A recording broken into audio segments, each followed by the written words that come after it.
Hello everyone, I'm Tom Palmer with Tom Palmer Custom Daisy Rifles in Mulder, Oklahoma. This is Sunday, August the 3rd, 2025, and we're going to start this video. I don't know how far it'll go. May be two parts, probably will be, but what we're going to work on this afternoon is this chassis that I fire blued yesterday. Got the old rainbow effect going on, and you know, there's different ways you can fire blue these, but I prefer the rainbow.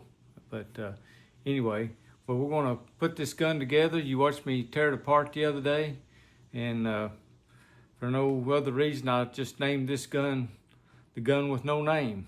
So let's get started assembling it, and we're going to fire blue some screws and take you through that, and we'll just do that first so they can be cooling. And I don't think I'll need them, but anyway, and I got all the screws out of it, and I'm going to I got them polished, both ends, and so here we go.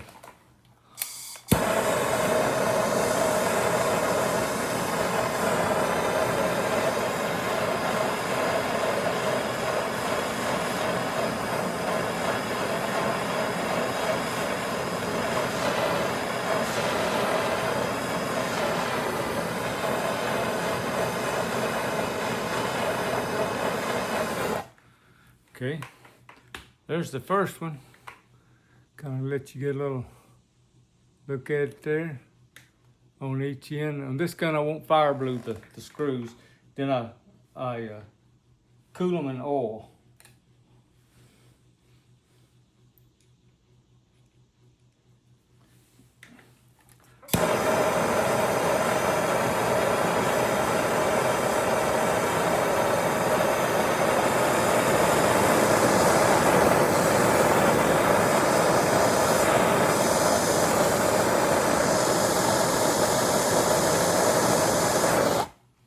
Okay, there's another one.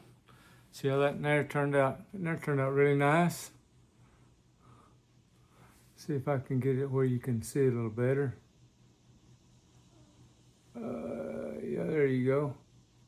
Let's see if we can get the other end. Maybe, maybe not. There we go.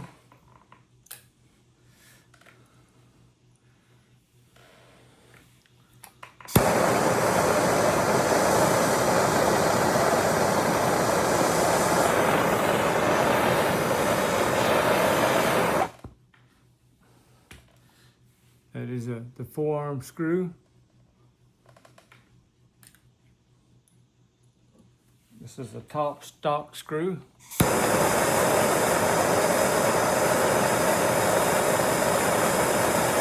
Thing is, you don't want to get them too hot, because then the blue effect goes away. It'll turn silver on you. That is the top stock screw. Okay, the last but not least is the trigger, or the lever screw.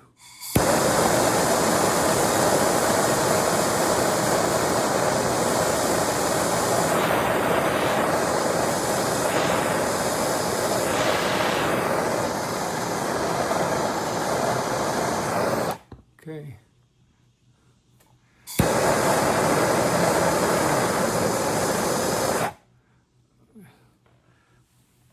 I got it a little bit too hot. It's blue, but it's not a real pretty blue, but it'll work. It'll work just fine. All right, there we go. Got those done. And we'll let them be cooling. And first thing we're gonna do to the body of the gun is I'm gonna go ahead and slip the side elevator in it. Let me tip this down where you can see better. Don't have to see me, you need to see what I'm doing. Okay, just gonna lift it up, slide the elevator in there, and put it on about the 4th notch. That's usually pretty close to where it needs to be, and no big deal there. And then we got the fake magazine plug. This right here, the plastic piece. It goes right here in the end, and on this thing, it's got a little notch cut on the back side. I don't know if you can see that or not, but it's kind of a certain way it goes in. But it's got a flat spot on it. Stick it in there. Stick it, goes right down in there, just like that. You can kind of see the flat spot up there across the top. Okay, the next thing we do, put in our loading gate right here. See if I can keep this up here while we do this. If I can, okay, let's see. Just, all you gotta do is, I've made a video on this, but just lay it in there like that. And just roll it in there. Sometimes it's a little tough, and sometimes it's not. This time it's a little bit tough. There we go. There we go. And she pops right in there. Then we have a functioning loading gate. And push it down, it'll go all the way around. Big opening, all the way there, okay. And you have to put that in. That's the first thing you got to put before you put any of the insides in it. Okay, now the next thing we're going to put in is going to be the shot tube. And I've already cleaned this shot tube, and you need to remember to do that. Clean it, and I'll show you what I used to clean it with. Let me find it right here. I use this right here. It's a piece of square weed eater string that I've split on the end, and I put my that patch, they call it a 17-22 caliber, and so that's the one that I use, and fold it up and I make it where it's a pretty snug fit inside the shot tube, and just push her in there and bring her out, and usually a couple of times, and it comes out nice and clean, but it'll definitely be dirty on a new gun. And on this thing, on the shot tube, this window right here has to go up. So this aluminum part goes to the bottom. This, right there's your magnet that catches your BB when it loads it in there. And of course on this one, this is the abutment seal. Those things, they just don't hardly go bad. But if it does, you got to take this thing apart or get a whole new assembly. But you can drill these apart and but you can't buy the abutment seal. So anyway, there's that part, and I just drop it down in there.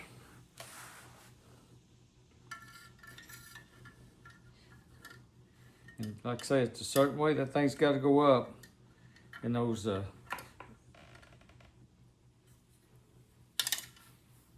Okay, now I've got a rod right here, a wooden dowel, what I use. And let me get my flashlight so I can look down in there and make sure it didn't turn on me. And it did. It turned on me big time. Okay, I have this long screwdriver that I got years ago when I worked for, find it here, there it is. When I worked for Caterpillar, that come in a tool set I bought when I worked for Caterpillar back in, probably got the date on it somewhere. But I know it was around 1976. So anyway, okay, let's get the flashlight out. Let's get this shot tube turned.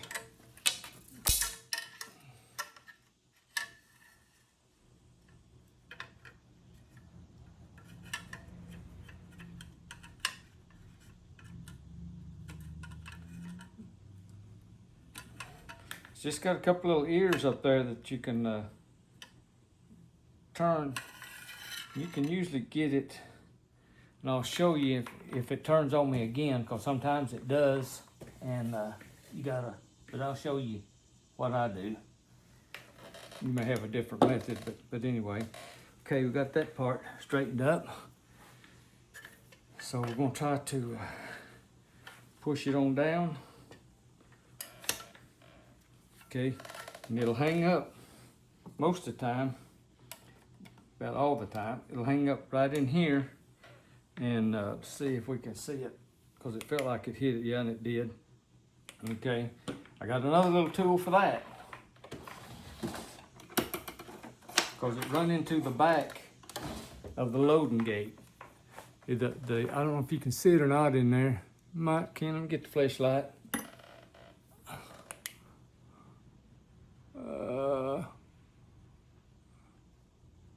Yeah, you can kind of see it in there. But anyways, it's run up against the back of the loading gate. The shot tube is. So you gotta have something to move it. And I got this little pick right here with a hook on the end. And I can just reach right in there. If I can find it again. Yeah, there it is. And pull it. Now I think you can see it. See the end of the shot tube right there? And then we'll take another stab at it, get it as close as we can. And we'll see if we can poke around a little bit further.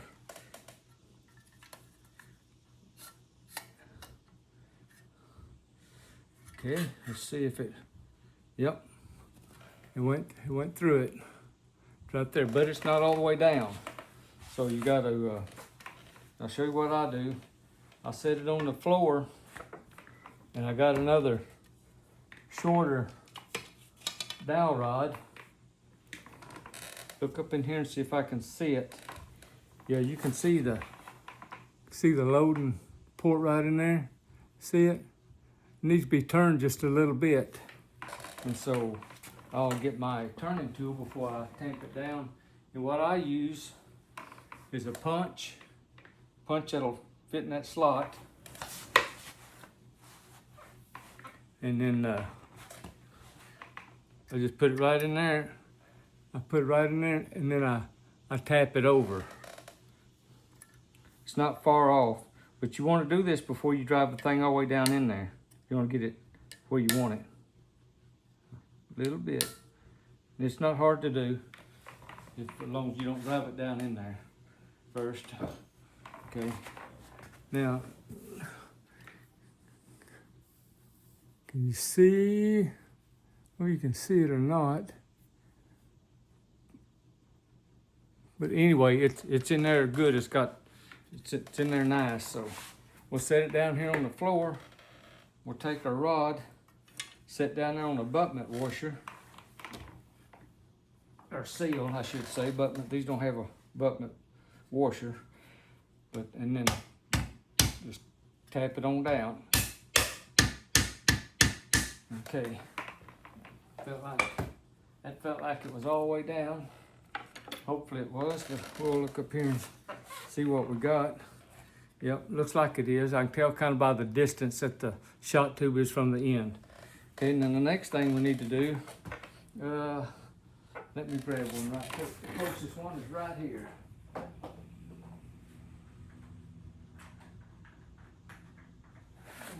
I'll put a colored one in there if I had a different color than orange.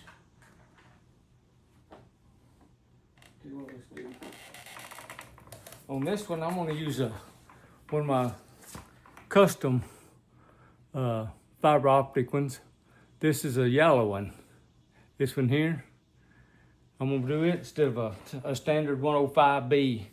And I assemble these. If you happen to want a different color, I got green, yellow, and then of course the 105B is standard.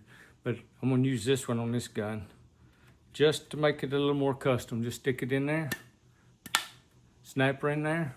There you go. You got your green fiber optic, because I can see that yellow pretty good. And gate down. Okay. Now, let's see. Moving right along. Let me put some of this stuff up out of the way before I mess around and skin something up. And okay. Tell you what we'll do. Let's put the, I think they call these Latigo rings, but anyway, this ring, and this is a plastic piece. Now this thing right here will break on you, so you got to be careful. And these things are a little aggravating. So I think I did this when I assembled Dan, when I filmed it maybe.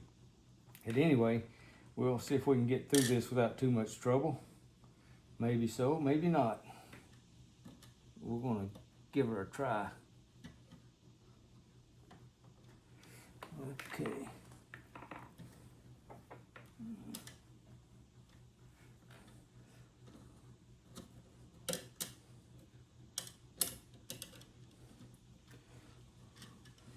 sometimes you don't like for things to go perfect because you want people to see that things can go wrong, and but that's usually not a problem, seeing things go wrong.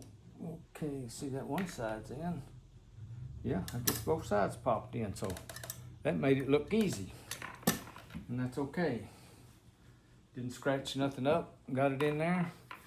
And when I fire blue them, I usually don't fire blue that ring, I just leave it black. But guy could fire blue it if he wanted to. So we got that done. The air compressor kicks on. And let me, how far along are we? We're 15 minutes into this deal. Well, I'll tell you what we'll do. We'll go ahead and assemble this part. Put a little oil on it's got a 7/64 air overbore air tube, and I got a 1/4 inch spacer, 250, I think this is like 250, 60 thousandths, and then the washer on it, and oil her up good. This oil that I use, you hear them talk about all kinds of stuff. I just use like a 1030 of, I don't know, whatever you can come up with for oil. I haven't had no problem with any of it. I've used synthetic oil, I've used all different kinds, and I just use whatever I can find. And this part right here, on this plate, this back plate on this plunge assembly, this right here, I usually put a little grease on there because that's where the lever gets up against it, and I just put a little grease right in there. Glad that noisy thing shut off. And a little grease right here on the bottom. That's kind of the guide for it. Okay, and that's where I put a little grease at, so the lever will have a place to, it'll have a little grease on it to slide. And then I have this rod right here, and I don't know, let me measure it so I can tell you what size it is. Okay, that rod is 94 thousandths. Can you see it okay? 94 thousandths. So, and I put a little, you see a little bend in that one end? That'll hold it. That'll hold it in there. Cause if you don't, it'll just fall out on you. But I just put a little bit of. Okay, and just turn this thing up. Plunge assembly. Look down in there. You'll see the hole in your shock tube. And this is usually not a big job, and it's not going to be this time either. It went right in there, and just put it in there. And make sure when you're putting it together that these ears on 1938B are down. Make sure that they're down. I guess you'd say up, because when you turn the gun over like it belongs, they're down. But when you're putting it in, it's upside down. So anyway, right there, and just take your finger and just kind of wiggle it, and it'll go up in there. And it's done come out there, so you can pull that out. I'll take a screwdriver and push it on up in there. Okay, got that done. Okay, and now we're going to put the spring anchor in it. My handy dandy homemade tool. It works real good on these 1938Bs. Some of the other guns it's a little challenging, but as long as you hold this thing back like this, you're pretty good. If you grip it like that, not a chance of you really hurting yourself on this stuff back here. But sometimes on other guns, and this one too, sometimes if I got any doubt, and it's a good practice, it don't hurt to do it, especially if you don't do it very much. But lay your rag or something over there, because if that thing slips off, if things are not just right, it'll cut you pretty good. Okay, here we go. Okay, turn around here where you can see me, maybe. And the spring anchor goes just like this. That hook goes to the back of the gun.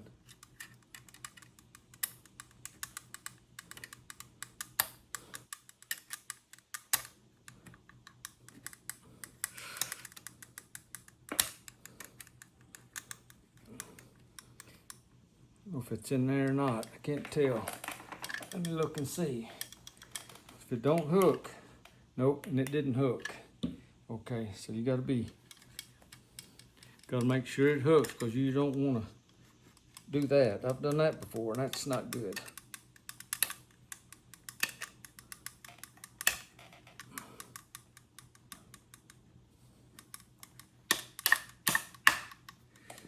Okay, it acts like it went in. Let's see if it did. Okay, it did. I don't know if you can see down in there or not. Let me pull my tool out there. But it hooks. Let's see if I can get down in there. Yeah, I might can. Can you see it down in there? Yeah, you can see it down in there. It's hooked on that front pin up there. See right there where it's hooked on it? All right, it's hooked on it right there, so that's good. That's got that part done. So we got what Daisy calls this assembly, just like you see right here, a plunged barrel assembly is what they call it. And so anyway, well, we're going to cut the video and we'll do a part 2 and finish it up. So if hope everyone likes it, and maybe there's something helpful there, and we'll continue to assemble the gun with no name. Thank you for watching.